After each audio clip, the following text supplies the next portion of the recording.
Alright guys, it's your boy Rich from Relinquish, and we got first place. Waiting at the Kississimee Regional, Jonathan West, who just got first place. Wait, what?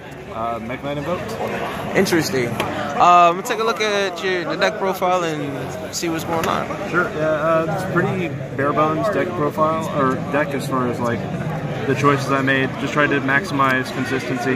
So 3 Alistairs, you got for the Mekk-Kngihts package, 3 blue, 3 purple, 1 indigo, 1 red.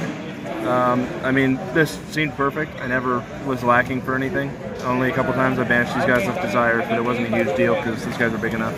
Hand traps, 9, 3 Ash, 3 Ogre, 3 Veiler. Ash is the worst against Pendulum Magicians, but the best against everything else. These are just ridiculous against Pendulums because you kill them if you resolve it. So that's the monsters. I did 20 monsters and 20 spells. Invoked stuff, 3 Terra, 3 Meltdown, 3 Invocation. Helps you bait stuff, play through boards. Again, maximize consistency going second. For the other broken stuff, 3 Scapegoat. This card's like the card of the format. 3 Mind Control needs to go back to 1. And, but because it's that good. And then the 2 of 2 Desires, 2 Knowledge, drop the spell books, or drop the secrets, because the theory I heard was that if you don't see Alistair, you lose anyway. So like this is really never a brick because you should always have Alistair, and it helps you draw into good stuff, especially if you get going first. And then last card's Regeki, so 20 spells. You got like 10 minutes for spice? Yeah. Extra deck. Again, fairly standard with a couple differences. 2 Purg, 2 Mekaba, and 1 Elysium. This guy came in pretty good. He's like a quick play lockdown card and just a giant body. So yeah, I wouldn't have changed anything about these. And then you've got for Lynx, Clara and Rushka for Mind Control, Link Spider and Link Haribo for Scapegoat. You got Link 2's Underclock, Mrs. Proxy, again for Scapegoat plays, and this guy's just good for like switching around your zones and like getting your fusions out of the extra monster zone. You got Borreload and Skulldread, you know, enough said. They do their job. And then I think the main thing that makes mine different is just I stuck with the Ib and Ningrisu, because with the Scapegoat and with the Alistair, I don't know, you end up in a really good position if you resolve the whole thing. Arguably a better one than if you'd Skulldreaded. Because you end up with a Mekaba protected by Ib, a draw, and a non-targeting, non-destruction removal. Plus, like, essentially, what, that's 43. You could conceivably OTK if you resolve all that, too, on an open board. Just because, like, the Mekaba, that's 68 by itself. And you pitch Alistairs, boom, you're over it. How often did you do that play? It only came up once, because actually, honestly, I rarely resolved Scapegoat today. I think I only resolved it 3 or 4 times. I mostly just OTK'd. So, yeah, so like, it helped me out a Dino board that I kind of had trouble with after he cherries my Borreload. That was the only time it came up, but at locals I resolve it all the time. So I didn't want to drop it.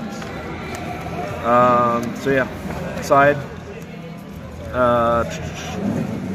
3 Cosmic for back row decks and for the mirror match, especially hit Scapegoats, hit Invocation if I have to. It's just a good toolbox card for the mirror. Also for the mirror I played 3 Lancia. I don't know why I thought there would be so many mirrors, but I ended up playing 4 today out of my 9 rounds. 4 were mirrors, so like I'm glad I sided for it. I figured, yeah, it's a deck that has free wins against the best deck and against Trickstar and a bunch of other decks, so I figured people would want to play it. Plus, it's kind of been getting some buzz. Also played the D barrier for mirror and for pendulums. If they make you go first, you just do this and blow them out. And sometimes I keep 2 in going second, just like after I break their board, set this, you win the game. For Dracos, which I didn't end up playing, 3 evenly, 2 Kaijus. Never cited these in once today.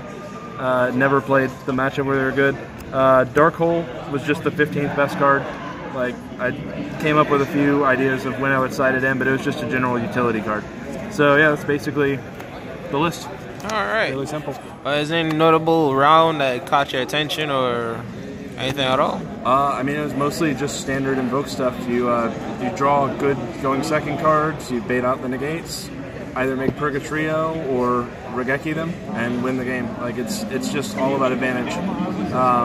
So that's kind of the 4 mirrors were tough because there's a lot of intricacies between them, and especially once like Dimensional Barrier and Scapegoat come into play.